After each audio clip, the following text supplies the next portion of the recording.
Before posing my question, I would like to thank the organizers for making such a brilliant and stupendous effort. Now, coming to my question, I have a lot of interaction with Muslims because my early childhood and youth was spent among them.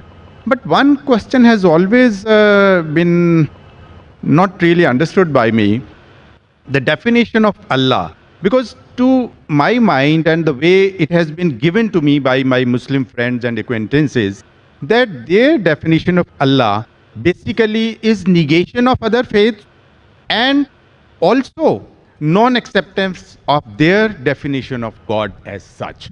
Your scholarship is very profound. I would like to be benefited by it. The brother asked a very good question, very important question, that he wants to know one thing which has been always in his mind: what is the definition of Allah in Islam? And the definition also includes many things which is negation, and it contradicts the definition of the other faiths.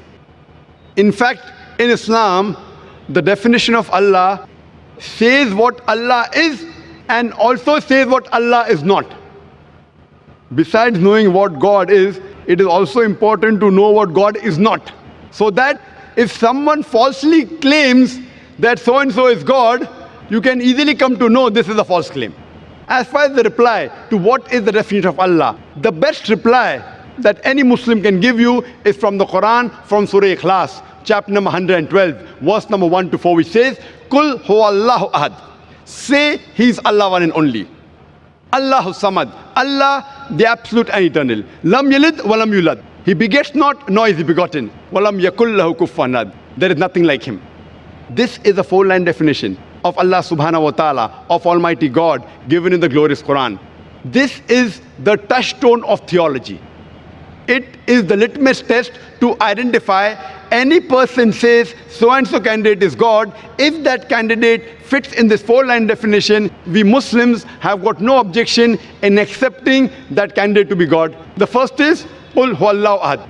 Say it's Allah one and only. Allahu Samad. Allah, the absolute and eternal. Lam yalid wa lam yulad. He begets not, nor is he begotten. Walam yakul lahu kufuwan ahad. There is nothing like him. For example, I'll give you an example. There are some human beings who say that Bhagwan Rajneesh is God.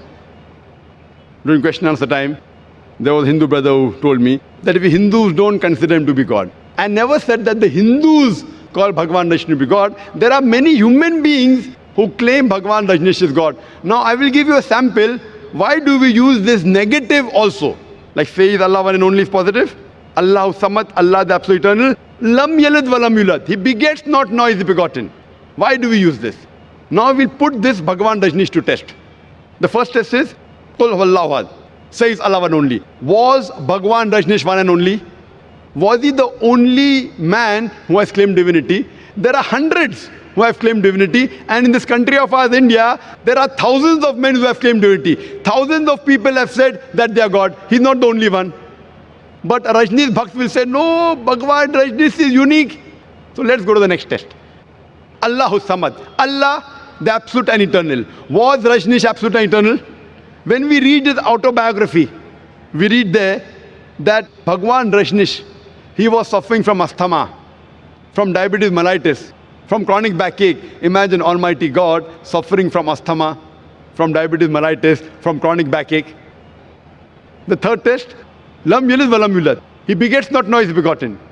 We know Bhagwan Rajneesh, he was born in Madhya Pradesh, and he had a mother and father. And in 1981, he goes to America and takes thousands of Americans for a ride. And in the state of Oregon, he starts his new center known as Rajneeshpuram. Later on, the American government arrests him and puts him behind bars. Rajneesh alleges that the American government gave me slow poisoning. Imagine Almighty God being slow poisoned. And 1985, the American government kicks him out of the country. He comes back to India and goes back to the city of Pune.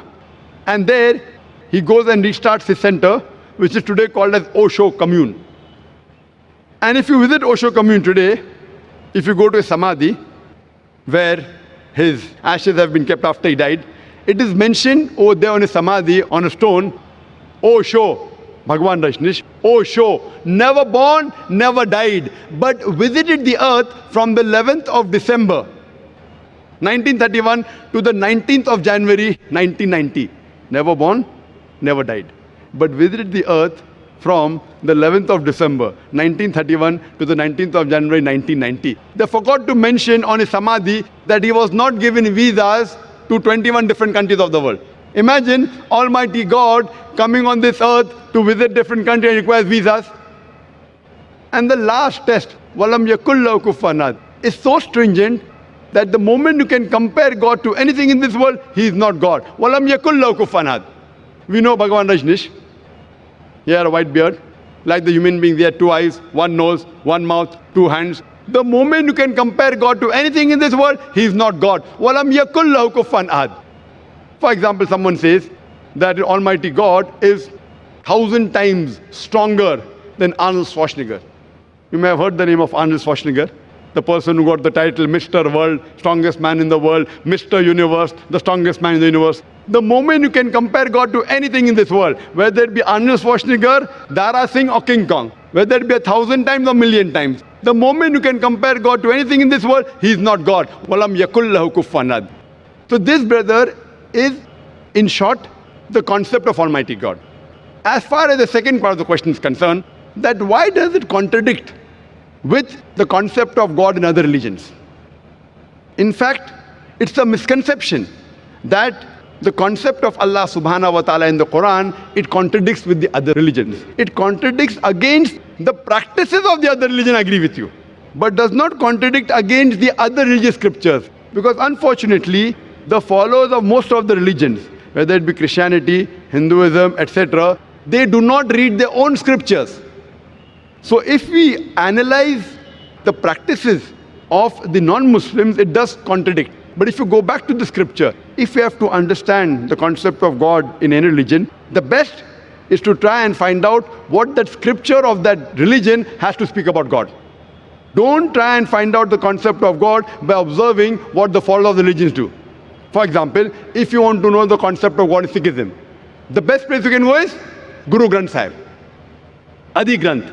If you read the first volume, first chapter, first verse of Guru Granth Sahib, it is known as Japuji.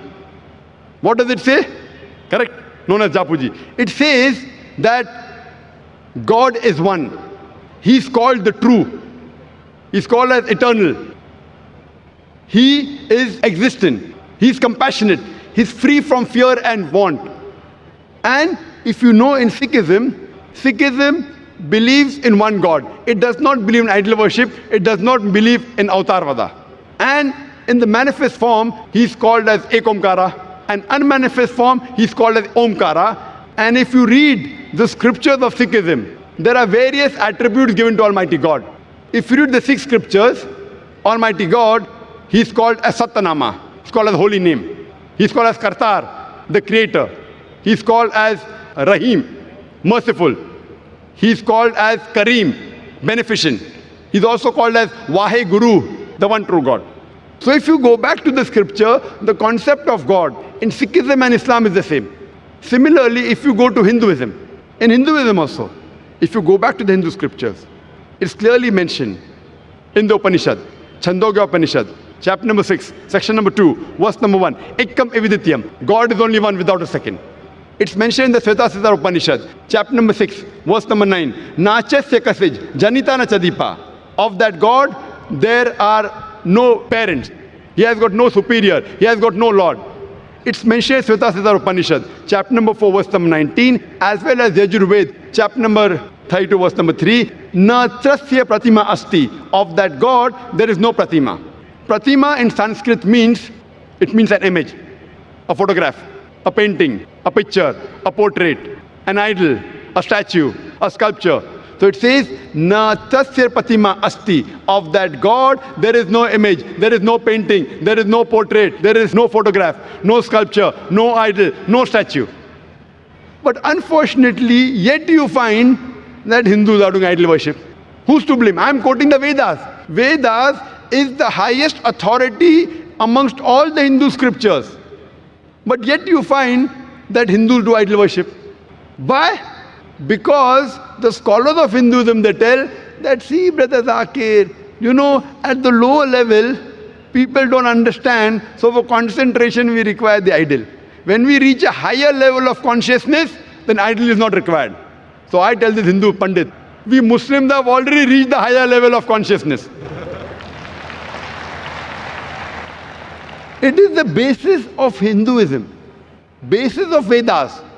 But there are some sects in Hinduism, like Arya Samaj, which completely denounce idol worship.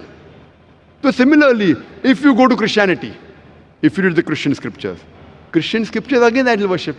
Yet you find that the Catholics, they make an image of God and they say Jesus Christ, peace be upon Almighty God. So what we realize that if you go to the Christian scriptures, the Christianity and Islam, the teachings of Jesus Christ, peace be upon him, it is similar. But most of the Christians, what they claim that Jesus Christ, peace be upon him, he claimed divinity. In fact, if you read the Bible, there is not a single unequivocal statement in the complete Bible where Jesus Christ, peace be upon him, himself says that I am God, or where he says worship me. If any Christian can point out any unequivocal, any unambiguous statement in the Bible where Jesus Christ, peace be upon him, himself says that I am God, or where he says worship me, I am ready to accept Christianity today. In fact, if you read the Bible, it's clearly mentioned. It's mentioned in Gospel of John, chapter number 14, verse number 28. Jesus Christ, peace be upon him, said, my Father is greater than I. Gospel of John, chapter number 10, verse number 29. My Father is greater than all. Gospel of Matthew, chapter number 12, verse number 28. I cast out devils with the Spirit of God. Gospel of Luke, chapter number 11, verse number 20. I with the finger of God cast out devils. Gospel of John, chapter number 5, verse number 30. I can of my own self do nothing. As I hear, I judge, and my judgment is just. For I seek not my will, but the will of my Father. Anyone who says I seek not my will, the will of Almighty God, is a Muslim. So Jesus Christ, peace be upon him, he was a Muslim. He never claimed divinity. And it's clearly mentioned in the book of Acts, chapter number 2, verse number 22. Ye men of Israel, listen to this. Jesus of Nazareth, a man approved of God amongst you by wonders and miracles and signs which God did by him, and you were witness to it. A man approved of God amongst you by wonders and miracles and signs which God did by him, and you were witness to it. So if you read the Bible, even in Judaism and Christianity, they believe in one God who has got no images. It's clearly mentioned in the book of Deuteronomy, chapter number 5, verse number 7 and 9. It says that thou shalt have no other God besides me. Thou shalt not make unto thee any graven image of anything, of any likeness in the heaven above, in the earth beneath, in the water beneath the earth. Thou shalt not bow down to them, nor serve them. For I, thy God, thy Lord, is a jealous God. For more details, you can listen to the talk of my son.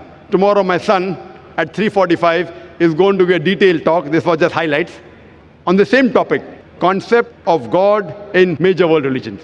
And you'll find out it is the same. We believe in one God who has got no images, and we worship him alone and no one else. Hope that answers the question. Thank you so much. And you said it for me because the definition of God as it is tallies exactly with Islam, whatever we have in Sikhism,